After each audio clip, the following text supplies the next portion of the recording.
I was thinking what to speak on this morning, and these 5 talks will be kind of one-off talks.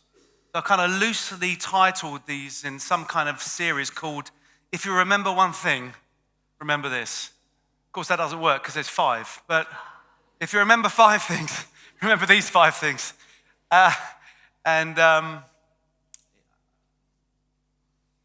It's never lost on me over these 7 years, the privilege and the honor of being able to speak into your lives.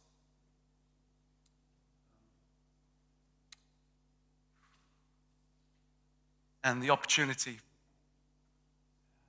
as I've spoken and prepared these words for the Lord to work in me first. And we're going to speak this morning on a subject which we all love. Money. Really, Mark? You got 5 talks left? You want to speak on money? Yes, I really do. Because the title's called A Question of Discipleship. And the reason I want to touch on this is because for 2 reasons. First of all, we need to be reminded that we are invited to store up treasures in heaven as we give to the work of extending his kingdom. We need to be reminded of this because the enemy wants to stop you from doing so. And secondly, because ultimately, money is actually a subject of the heart. And not just about your heart, by the way, but mine also. And the truth is, and I'm sure you know this, right, that money is never just about money, is it? You see, money and how we see it, how we spend it, how we give it, reveals something about our hearts. You know, it reveals what we trust. It reveals what we fear. It reveals what we desire. And it reveals who or what we are serving. With that, I'd like us to read Matthew 6, 19 to 24. It's going to be on the screen. If you're in the room, if you're online, hello, great to see you. It will be on your device as well. And this is in the context of the Sermon on the Mount, very famous teachings of the Lord Jesus. And we're going to read from 19 through to 24. It says this: "Do not lay up for yourselves treasures on earth, where moth and rust destroy, and where thieves break in and steal. But lay up for yourselves treasures in heaven, where neither moth nor rust destroys, and where thieves do not break in and steal. For where your treasure is, there your heart will be also. The eye is the lamp of the body, so if your eye is healthy, your whole body will be full of light. But if your eye is bad, your whole body will be full of darkness. If then the light in you is darkness, how great is the darkness? No one can serve 2 masters, for either he will hate the one and love the other, or he will be devoted to the one and despise the other. You cannot serve God and money." You know, Jesus really does put his finger right there in one line when he says this: "For where your treasure is, there your heart will be also." Your treasure tells the truth about your heart, you see, even when your words or actions don't. So this morning isn't about money management. You're not going to walk away with budgeting tips. Oh, shocking. What it is, it's about heart alignment. This is like an MOT on your heart. You're welcome. Now, before we unpack these words of Jesus, let's understand what's happening. There's the Sermon on the Mount, very famous teachings, as I said. And you see, Jesus isn't in this sermon series, if you like, or this teaching period. He's not giving religious ideas here. He's been very specific, and he's laying out the culture and dynamics and the truth of his kingdom. Let's look at chapter 5, you see. It begins in an unlikely way by blessing the most unlikely people. He says, "Blessed is the poor in spirit. Blessed are those who mourn. Blessed are the meek." And then he moves on to, once he's done that, he then moves on to reshaping theirs and indeed ours understanding of right and wrong. You see, he says, "You've heard it said, but I say to you." Now, what is Jesus doing here? Is he scrapping the law? Is he saying, no, it's null and void? No. What he's doing is he takes the familiar commandments, and what he's doing is he recenters them away from legalism and the law, which is devoid of heart. Essentially, legalism is devoid of heart. And he's focusing on the heart itself. He says, not just murder, but anger. Not just adultery, but lust. Not just loving neighbors, but loving your enemies. You see what Jesus is doing here? He's saying it's about your heart. He then moves on to spiritual practices, prayer, fasting, and giving. And he says this, what is your motivation? Is it about how people see you in the streets with big words praying to God? Or is it about what you do in the secret place when no one sees? What is Jesus doing? He's talking about the heart. And then just when it feels personal enough and like, oh, ouch, really? He goes and speaks about money. Because money is in the context of our hearts. Jesus says, do not lay up for yourselves treasures on earth. Why? Because decay, because they disappear, because they deceive. Earthly treasures can be eaten by moths, destroyed by rust and stolen by thieves. They are vulnerable, right? In contrast, what does Jesus say? He says, do not store up for yourself treasures on earth, but what? Lay up treasures in heaven. These treasures are secure, permanent, untouched by inflation or recession. What is Jesus doing here? Well, firstly, I would say he's giving some wise advice by encouraging us to look at life with an eternal lens. He's saying, listen, if you're focusing on this world, you've got it wrong. We're here for but a vapor. If you want to be wise, store up treasures in heaven, which means that there are treasures in heaven. That's a whole other subject. But you see, more than that, he is showing the futility and danger of placing your treasure in earthly things, listen, and the danger that your heart will find its home here. Could you say that again, Pastor? Yeah, for sure. Thank you for asking. He is showing the futility and danger of placing your treasure in earthly things and the danger that your heart will find its home here. But where your treasure is, there your heart will be also. It's not the other way around. In other words, your treasure doesn't just reflect your heart, it shapes your heart. Your treasure doesn't just reflect your heart, it shapes your heart. That's why money is so powerful. Money shapes your heart. Well, it has the danger of doing so. In our day and age, this is, I would say, more of a danger that's ever been, especially in the West. Now, I want to be sensitive as I talk about this, because you may be sitting here saying, Mark, I don't really know how I'm going to pay my rent next week, and I get that. You might be wondering how you're going to fill up your petrol tank, and I do understand.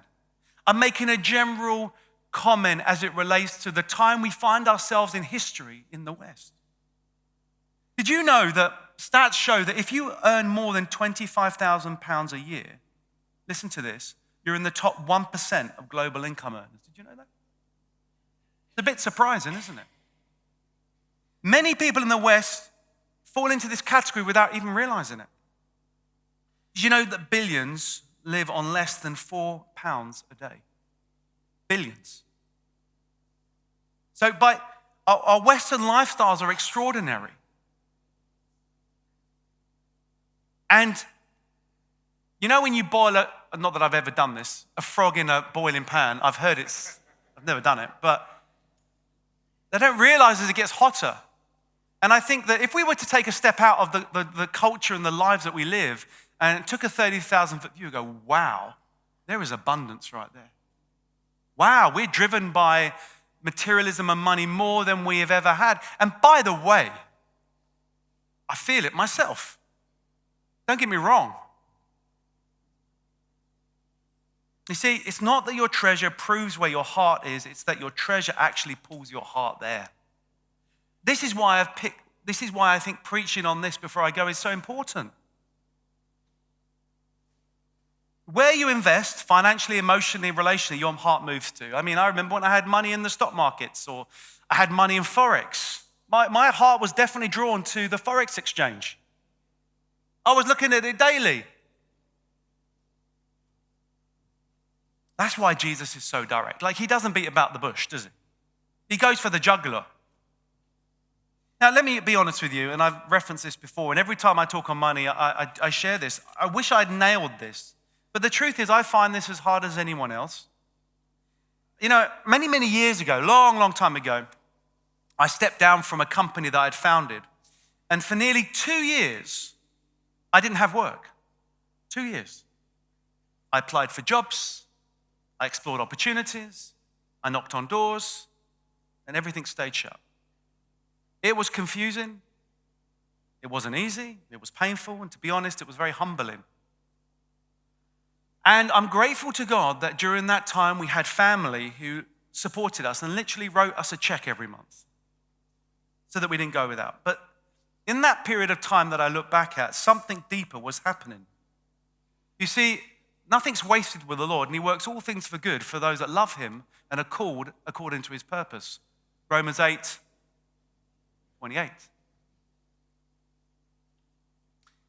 And God was using that situation to expose where my real treasure had been. If I'm honest. Not because I had a lot, but because I feared not having enough. The illusion of control that I had from my money was gone. The false sense of identity I had in being a provider and achiever disappeared in an instant. And I remember there was this moment, I remember it like it was yesterday. I was in the kitchen of where we were living at the time. It was maybe 10 or 11 o'clock at night. Everyone was in bed. And I was praying and reading through Matthew 6:25-34.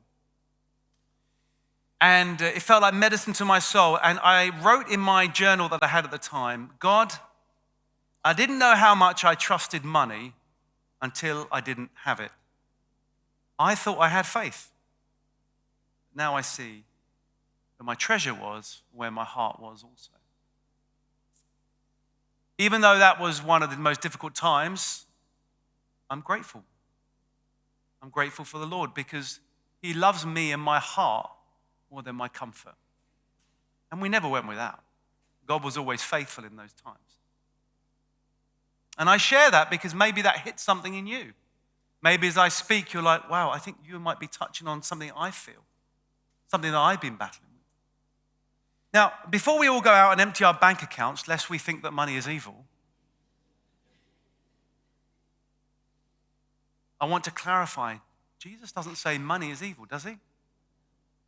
Money is a tool we use. And maybe at this point, you're going to be quoting me 1 Timothy 6:10, which says, for the love of money is the root of all evil. But what Jesus is doing is exposing our heart posture. This is really what it's about. He's jealous for us. He says you cannot serve, in verse 24, it said you cannot serve both God and money. He didn't say you shouldn't. He didn't say it's tricky to. He didn't say I wouldn't advise you to. He's been really explicit and being really specific and saying you are unable, you cannot, it's not possible. You think you can. Trust me, I thought I can. I need reminding frequently that I can't. Doesn't matter how strong you are, how clever you are, how careful you are, you can't serve. Why? Why? Because money demands worship and allegiance. That is the danger of money. Listen, whatever you serve and worship other than God, you will be in bondage to. It's a true principle of how God has created things that we've been created to worship. And when we worship Jesus, what do we find? Freedom. When you worship anything else other than, because the question is not, are you a worshiper or not? The question is, who are you worshiping?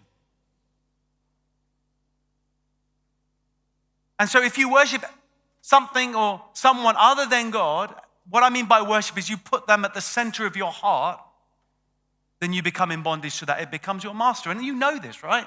You can see it play out in your lives. And the master of money speaks constantly like this: get more. You don't have enough. Just a little bit more and you'll be happy. You need to protect what you have. But the only master worth serving is the one who frees us. Amen? Let's look at the telltale signs that your heart is where money is. You ready? And they often come in the forms of lies. Lie number 1. This is a good one, but it's not good, obviously. It's a lie. It's a bad one. Money will make you happy. Now, I'll be honest, money takes away concerns and stresses. It does. Let's not, money, when you've got money that you're able to pay for things, it takes away the stress. But there's a difference between that and making you happy.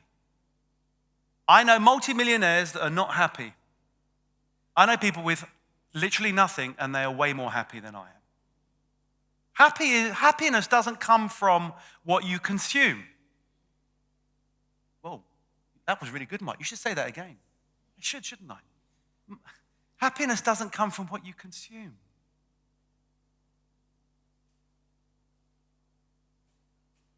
And actually, the more money you have, the more anxious you can become by losing it. I've been there, and I know people who are there. What about number 2? Telltale sign number 2, money gives you identity.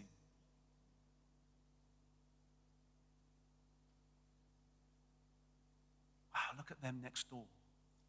That is a really nice car. They must think I'm not X, Y, and Z because look at my car.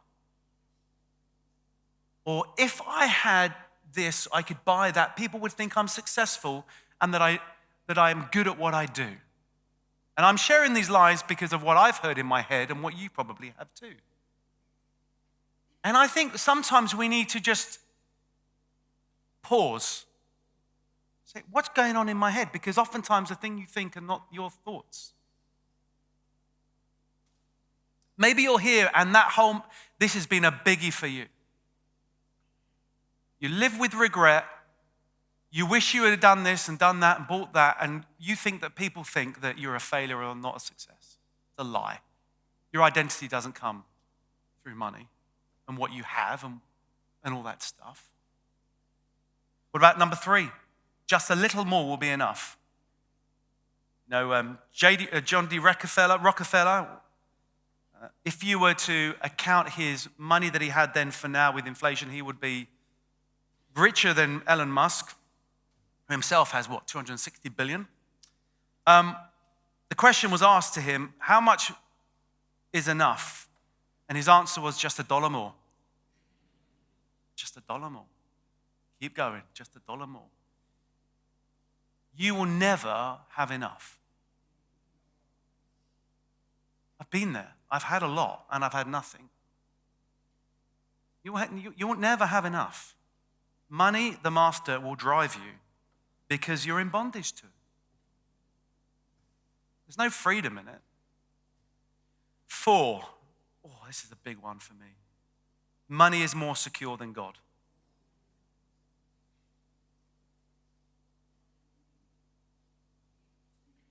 I often get more security by looking at my bank balance than I do by looking at God.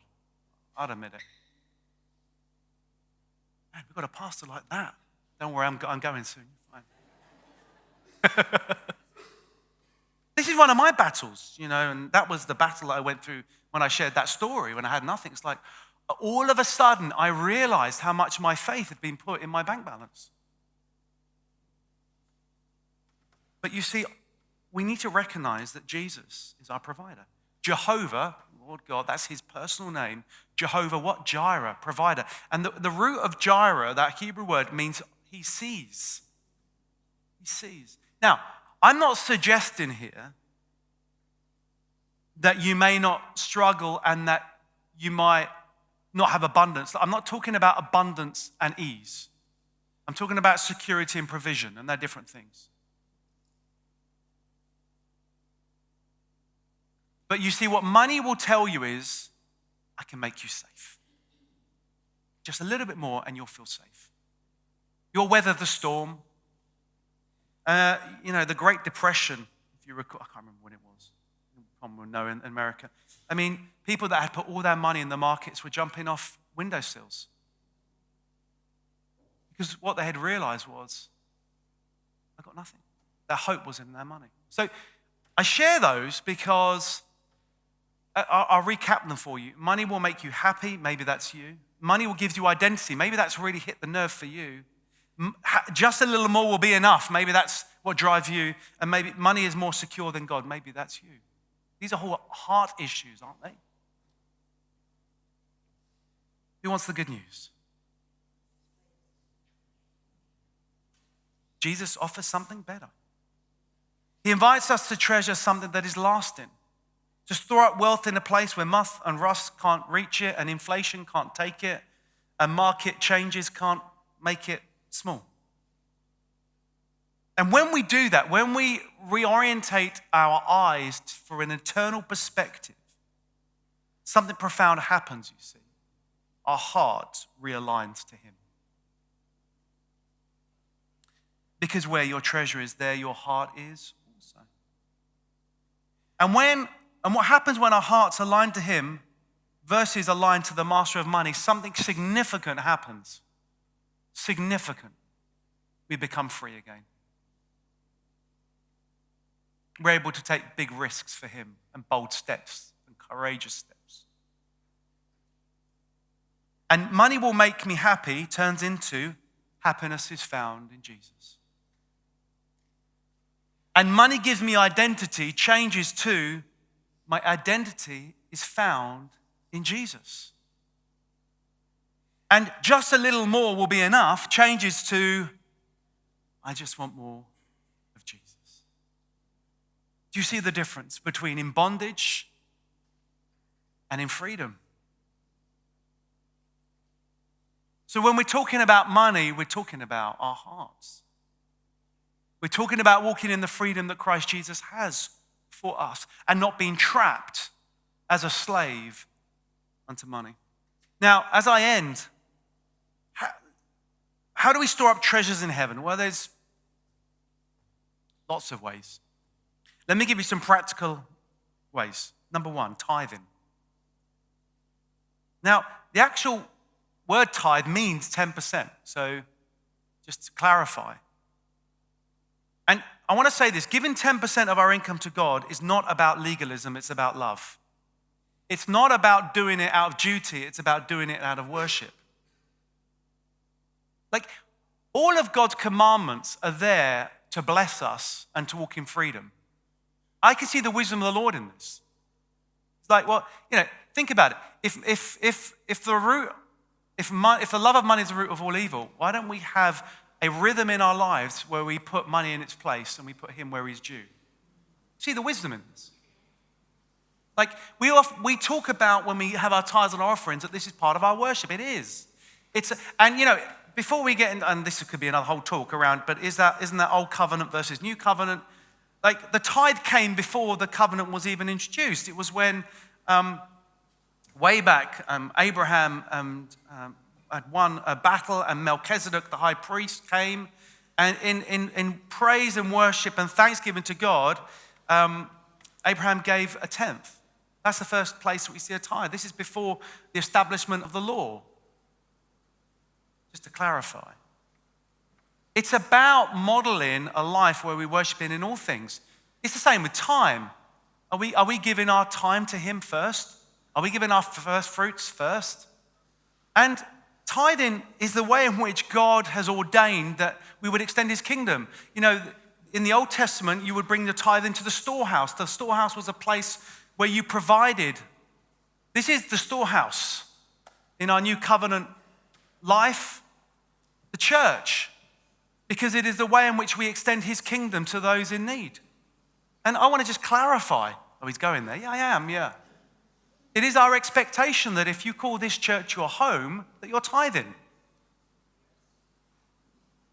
Why? Because it's a question of discipleship. Like, if we want to be part of this church and say we're following Jesus, then, we want you to be serving. That's our expectation. We want you to be giving your time. We want you to be giving your money as God has called you to for the extension of his kingdom.